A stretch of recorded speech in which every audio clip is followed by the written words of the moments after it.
What's going on, guys? It is Victoria and Ian here with a 1-year anniversary RadioActive episode. Boom. So today, the pig's gonna make an appearance.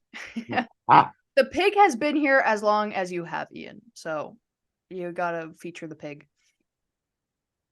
So today, for our episode, we are going to be kind of recapping our favorite memories over the last year of doing RadioActive. Just any fun memories we have throughout all of RadioActive, not just on the show, because if you are unaware, we do a live stream called Psycho Sunday, mostly every Sunday. We haven't been doing it too much lately, but we try to. And those are a lot of fun, and I know I have a lot of favorite memories from doing that. And we'll also be not really counting down, but we're going to talk about some of our favorite interviews, people that we've had on the show, and stuff like that. Hell yeah. Hell yeah. I think one that kind of comes to mind, like right out of the gate, is so I don't remember when's Easter, like March or April, right? April, usually. Start of April. So to do something, I was just looking to do something to promote the show. I did two things. So in March for St. Patty's Day weekend, I went down to Rolla, Missouri. Rolla, Missouri is home of Missouri S&T. It is a technical school that, once a year, St. Patty's Day weekend, a lot of people from different universities meet up there, and they just get absolutely hammered. I mean, piss drunk. And it's so fun. I've been 2 years. This past year, I was doing many interviews in the parade. I was handing out flyers and lines for frat parties. I was interviewing people. And I dressed up as a bunny for a lot of it because Easter was right around the corner. And one of my favorite memories from just doing all these fun interviews and like getting the word out, we were, oh boy, we were inebriated. Okay. We were all very inebriated. And it was me, my cousin, our good friend, and then this another friend. Didn't really know him all that well, but he was cool. And we are inebriated and we walk up to this frat house, right? And it's like an old rundown building, kind of disgusting. And there's this rain gutter, right? Think of a rain gutter and it's just hanging by a thread, right? It's like about to snap off. And I look at everybody and I go, hey, I'm going to go rip that rain gutter off. And they're like, do it, do it. And I'm like, okay. I grabbed it. I wrestled with it for like 2 seconds, ripped it off. And then we were all like stomping on it and just being a bunch of idiots. We were just being stupid. Mm-hmm. And the next morning, we found the rain gutter and took a picture with it. And nobody was mad because, like I said, it was an old building. It was just worn down. Nobody really cared about it too much. It was just kind of like, look what we did, Yeah. kind of thing. It's like the people that steal like traffic cones and stuff. It's like, for what Dude, purpose? I don't either, but there are so many people in St. Louis that steal traffic cones. It's pretty goofy. Or like I've seen people unscrew stop signs and stuff and they just put them in their rooms and it's like, why? What's the point? I don't know. I don't understand the purpose, but yeah. Okay. What do I got here? Oh, I don't know, man. Still like one of the funniest memories that comes to my mind happened like pretty recently. It was like a month or two ago.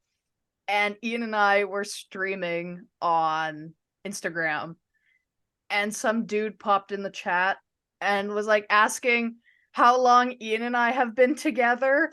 And we were like, oh, we've been working together for like a year, almost a year now.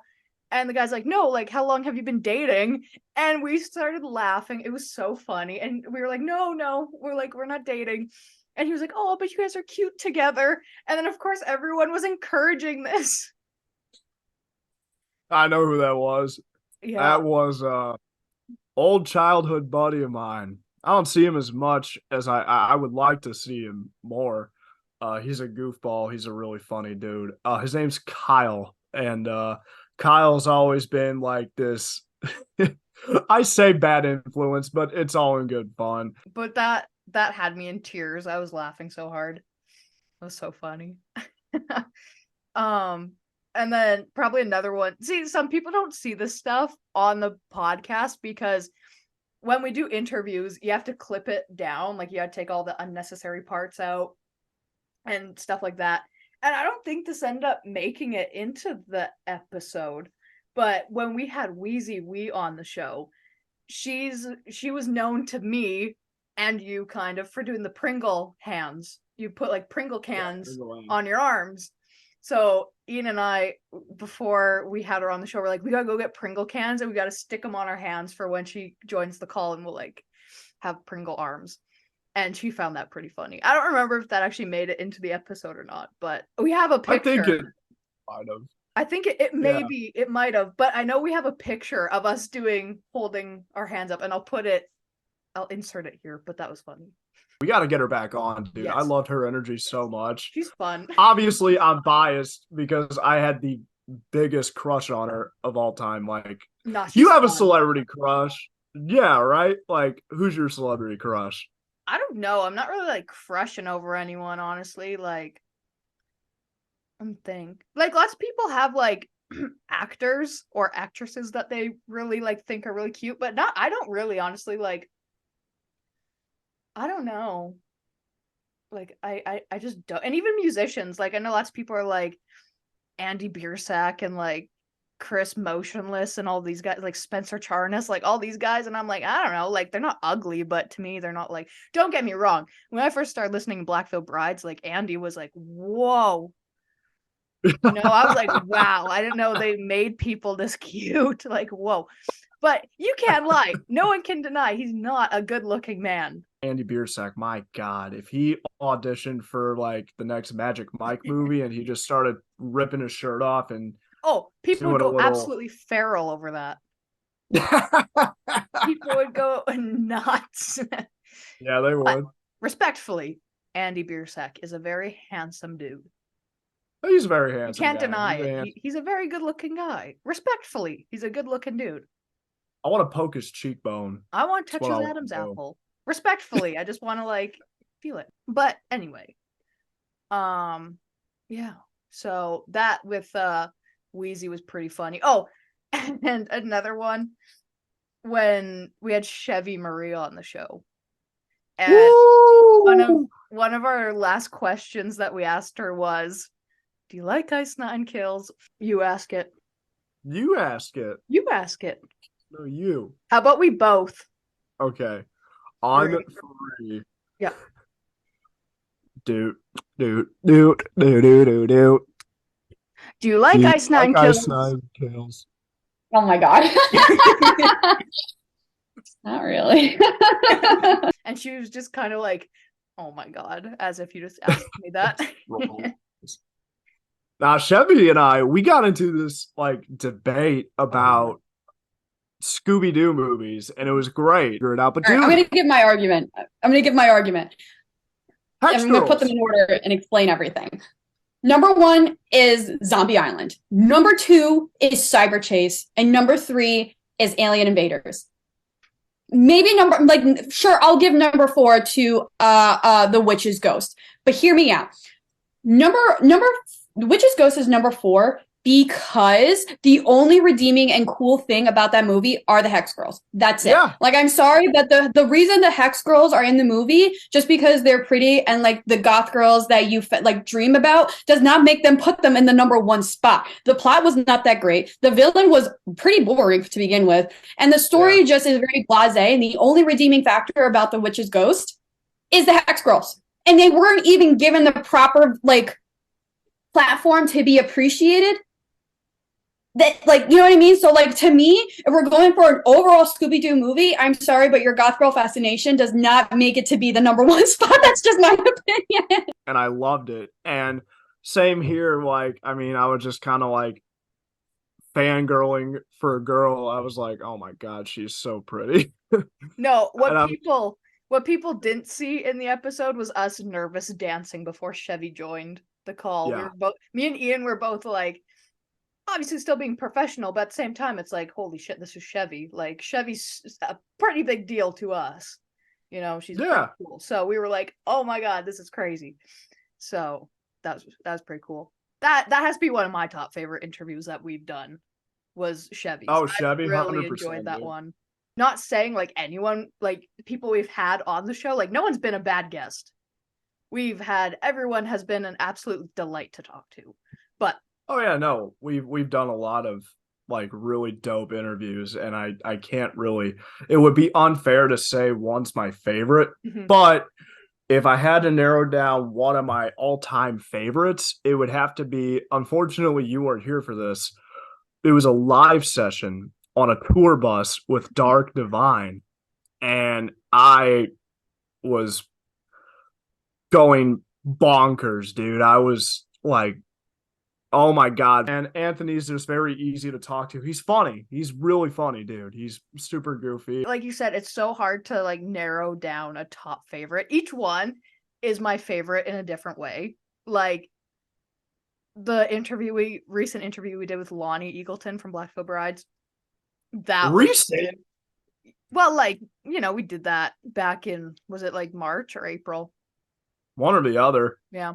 That one was really fun. And we had our good friend Cassie Downs join us for that. And it was just a super like chill, fun interview. We got to get to know Lonnie more on like a personal music level than as a band member. He shared a lot about just what he does outside of Blackfoot Brides. So that was really fun. This is kind of funny because I recently went through all my expense receipts for tax season, which so on rock and roll of me to bring that up. But I realized that I kind of keep Panda Express in business when I'm in LA because I have like, I don't know, the like 40 receipts from Panda Express. Like, because there was this hotel that we were staying at during rehearsals for every Trinity of Terror leg. And it was right next to a Panda Express, or walking distance anyways. So I would I would go there like way more than I care to admit. The orange chicken is so good. So I guess Panda Express would be my answer, but I'm open to all kinds of food, really. I'm pretty yeah, you agree? No, dude. Oh my God. Yeah, it's good... Raising Cane's and Panda Express for old Ian here. Oh my God. And then of course, like Evan Potter, that was a fun one too. Evan's a good friend of mine. So it's always really fun to get to talk to him. Evan's cool, but I like Evan a lot. Lindsay Martin was super. I loved her energy and her enthusiasm. Chill. She's such a vibe. Yeah. Oh yeah. One other band that had taken me by surprise was Misery Falls. They really took me, like, wow, they like blindsided me. I'm like, wow. You know, and for like me, I used to do so many local interviews with smaller bands and stuff. And I don't know, maybe it's because you're just in the same area talking to a group of musicians. So lots of people usually have the same like mindset and answers and goals that they want to achieve in an area. But like Misery Falls was just like, they're a smaller band, but they were giving us like top tier answers for our questions. Yeah. They gave us much more than what we asked. Dude, this right here, what we have going on right now, we're all just bouncing back and forth. Like, this is good. This is a really good interview. Yeah. You thought that question was good. Oh, I got another one. Yeah. Okay. Here's another really, like, you got to think about this one carefully. You guys can each separately answer. So if you guys could start a band with any 4 other musicians, who would you pick? Man. Form your dream band, dead or alive? Okay, dead or alive. Oh my God, it just got immeasurably more difficult. That's tough. Oh my God. Okay, I think I can kind of get the ball rolling. I think bass player, Billy Sheehan is like my all-time favorite bass player. And he plays with the best musicians in the world. So I think he could play any kind of music. So him on bass, and he's from Buffalo too, so that's cool. Billy Sheehan on bass. I think probably Sinister Gates on guitar. He's one of my favorite guitarists, and he can also kind of play any kind of music. He's just stupid talented. Let's think of another guitarist. Shit, dude, this is a good question. Yeah. Wow. Honestly, like, I feel like Claudio Sanchez would pair up, like especially his guitar playing would pair up nicely with Sinister Gates because they're different, but they're both, you know, crazy good. So their guitar playing would team up pretty well. And I would just like kick myself out of the band and then get his name's Alice Cooper's drummer. Glenn Sobel. Glenn Sobel. Glenn Sobel from Alice Cooper is one of my favorite drummers, and his drum solos are something to behold. Oh, dude, and like one of those guys was just rattling off solid answers. Like we were talking about Godzilla, Vincent Price, Ice Nine Kills. Like, dude, that the energy was just so pure and so fun and so like they were really easy to talk to, and that was just so much fun to do. It's so nice when you have interviews like that too, because some people don't understand. Like outside the podcast, you and me have our own stuff going on, and we're busy. Yeah. And sometimes we do these interviews in the evening, so we come back from work or like a day doing a full days of stuff. And sometimes it's like, oh, we got an interview, or oh, we gotta film this. You know, it's kind of like we like doing it, but sometimes it's tiring. It is if we're doing a lot at once. Yeah, I mean, dude, you work on a farm, like you're probably beat by the end of the night, and I'm in school. Like I'm at that pivotal point in my life where I have to like figure out, okay, I'm graduating in December. I'm done with college. What am I gonna do? Mm-hmm. But it's really nice when we can sit down with a group of people and just have a solid conversation. It's not like I have interviewed some people where it's been such a like you're pulling teeth because they just can't. You're trying to get stuff out of them, and they're just giving you nothing, and it's so exhausting. And it's like, you know what? Let's just not even do this, you know. But everyone we've had on this past year, I can't say there's been a single person like that. It's super easy and it's just so natural. Yep. And that's what I really like that what we do here on RadioActive is it's not like, oh, hey, tell us a little bit about your new album or this, that, or the other, right? And that's all well and good. We want to hear about what they have going on, but we also want to just have fun with these people. Well, and just get to know them more, right? Like who is, you know, so and so. And like I don't know. And I've been doing this for a while, and it's like, don't ask. I mean, you can, but like, we're not here to ask, how did you get your band name? You know, we want to know the crazy questions. We want to know, are you a shampoo or are you a conditioner guy? We want to know. Bar soap, body wash, like, we want to hear it. Who would you want haunting you in a haunted house until dawn? Like the dead celebrity question is just the signature RadioActive question that just gets everybody giddy and excited. And I love that so much about our show. Yes. And speaking of easy people to talk to, we cannot forget about the man, Alex Black. We cannot forget to give him a good mention. Because he was one of the first, well, not one of the first, but when we started doing it, he was closer to the top of people when we started interviewing. Oh, dude, he like blew me away. He's just so funny and so nice and just so fun to talk to. And like even on Instagram, we'll just send each other stupid shit like videos of dogs pooping or something. And it's fun. It's funny. Yeah. Well, that's what I like with the show too, like just creating relationships with the people that we talk to. Like I know you talk to Wheezy sometimes, and that's cool. And like we keep in touch with Alex and even Evan Potter I talk to every once in a while if I have a chance. I'll send him stuff. So just like kind of keeping that. We don't just interview people and then be like, yep. So yeah, thanks for the views. Thanks for the follows. Bye. Like we're not about that. I know. And I'm just going to go on a quick little rant here. It makes me so mad when these big media companies, I'm sure people can kind of guess who I would be targeting this towards. I'm not naming any places, but there's certain media companies that follow the rock, alt, metal community, and they get people on their shows, or they get people to do like modeling for their clothing or whatever, and it's like they just call them up when they need viewers or more followers or to reach more people, right? And then it's like, yeah, okay, see ya, bye.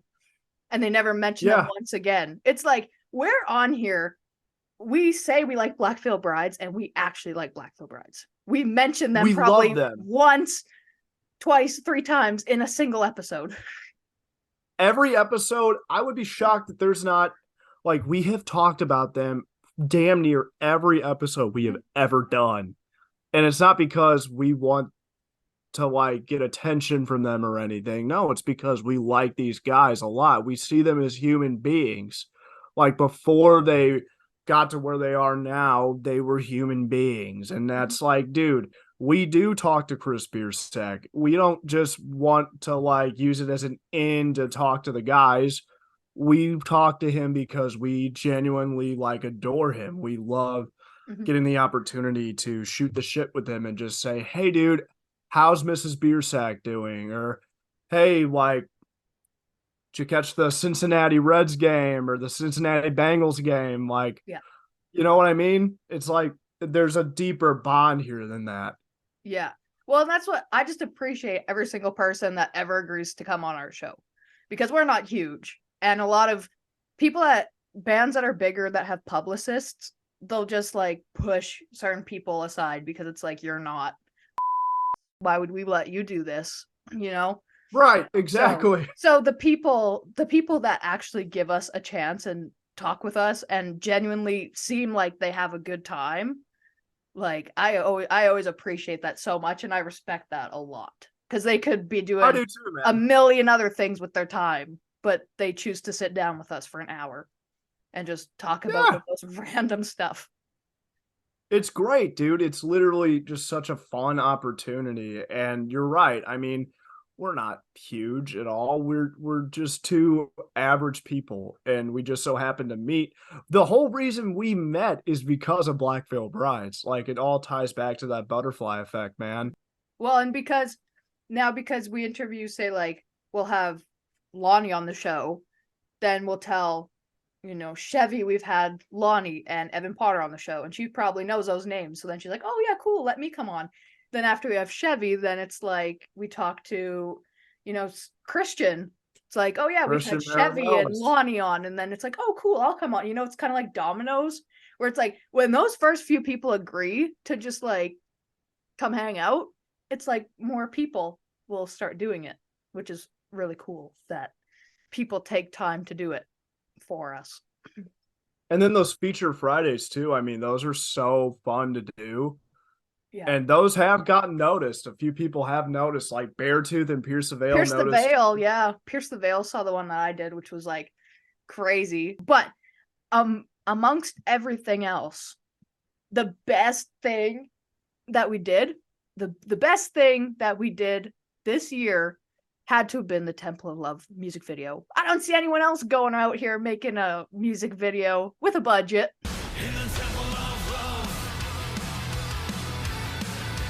shine like thunder.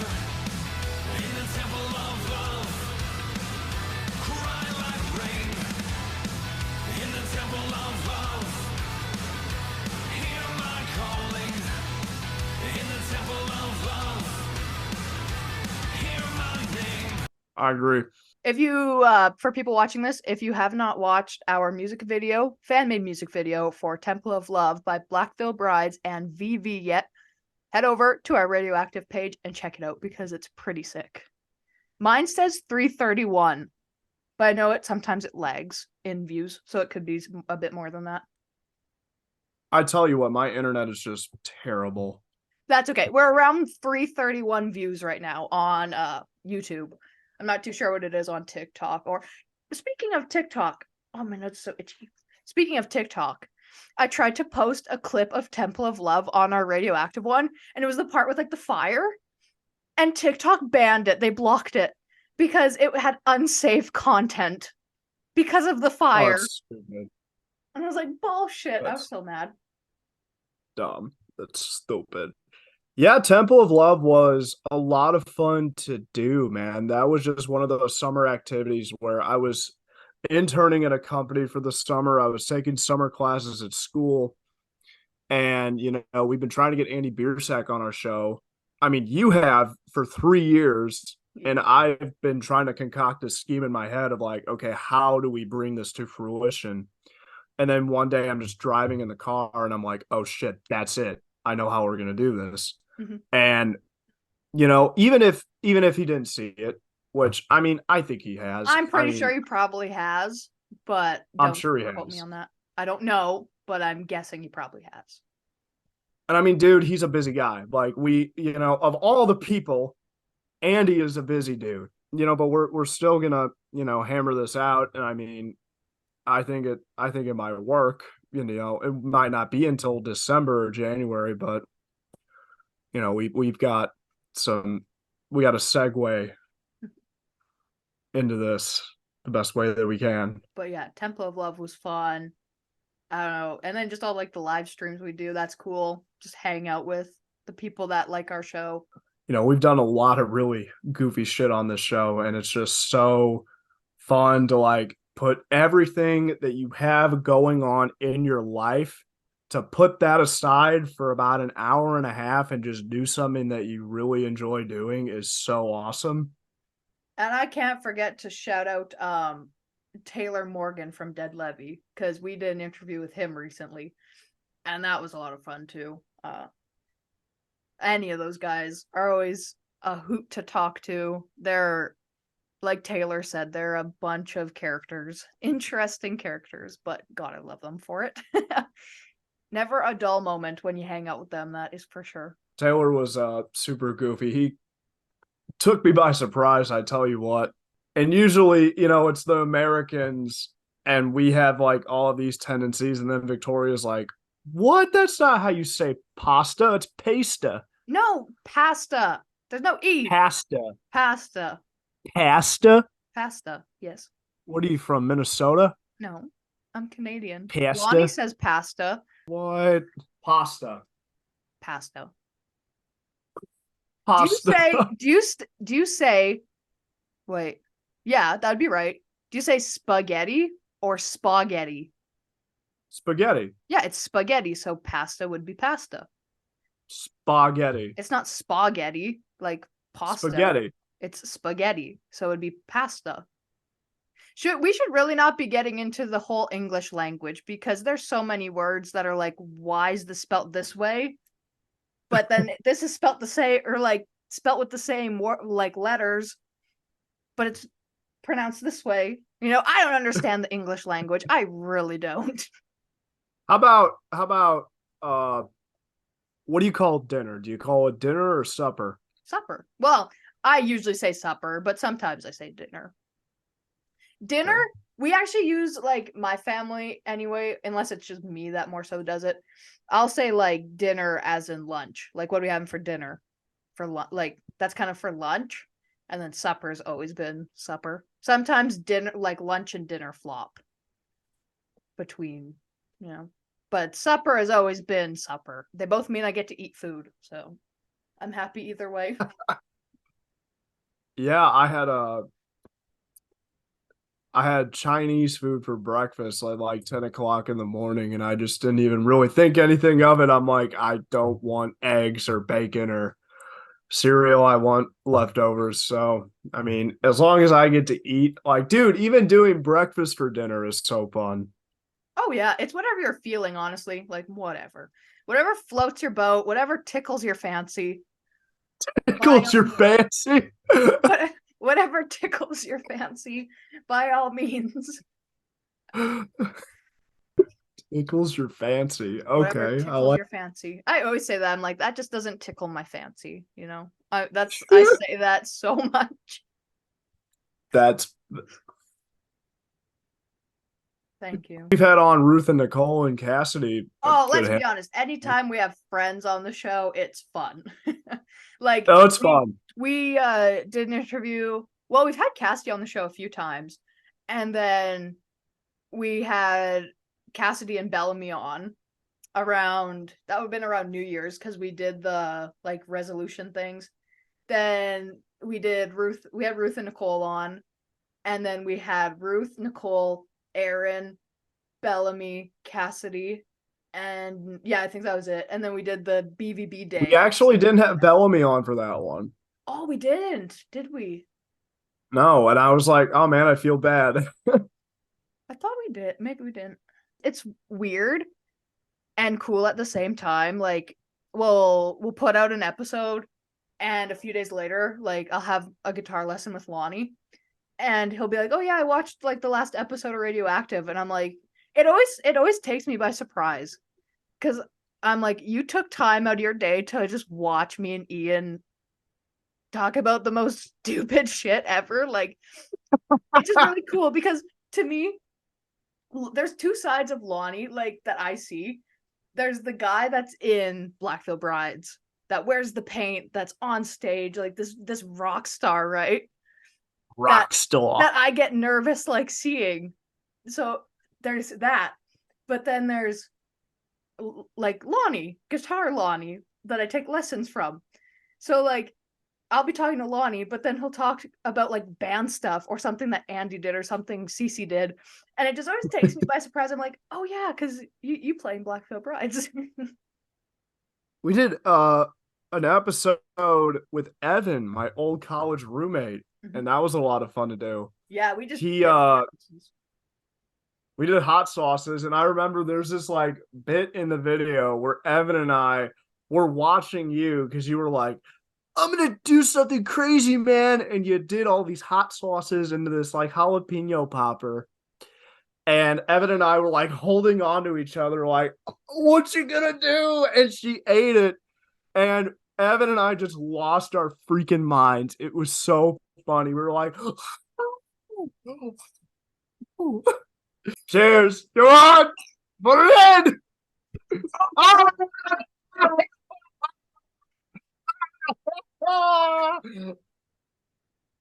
Wait, is she still alive?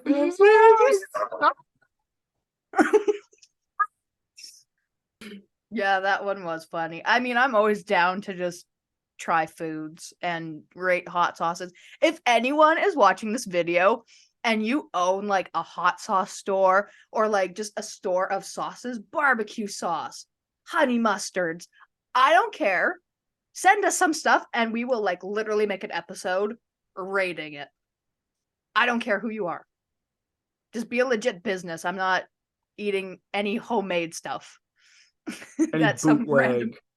I'm not eating any random stuff that people send me. But if it's packaged, professionally packaged, by all means. Thank you to everyone that has subscribed to the show, that follows us, that likes our posts, that repost stuff, that just hang out with us whenever we do our live streams. We appreciate you. We love you. And thank you for just being here. We love you. I couldn't have said it better myself, man. I mean, this is a real honor. It's a real privilege to get to do this with Victoria. I mean, I've shaken hands with a lot of rock stars, a lot of really cool, very wickedly talented people, and I owe it all to Victoria. I really do, man. I mean, this is just, I never saw myself doing something of this magnitude when I was a scruffy teenager listening to Black Veil Brides for the first time. So thank you to everyone that gives a shit about what we do here. And, we're not huge. We're not the big sensation, but we're trying to make something cool happen here. And it's not going to happen overnight. Mm-hmm. But yeah, it's a lot of fun. If anything else, we really enjoy doing this stuff. And like Ian said, we've met a lot of cool people. So we always enjoy having people on and just talking to new people and learning about them. And because, man, let me tell you, everyone is so different that we have on. Sometimes I'm like, whoa, did you actually just say that? It's like, oh, whoa, that's the first. But yeah, so thank you all for watching. We will see you in the next few episodes. We got a lot of cool stuff planned. So, but until then, we will see you.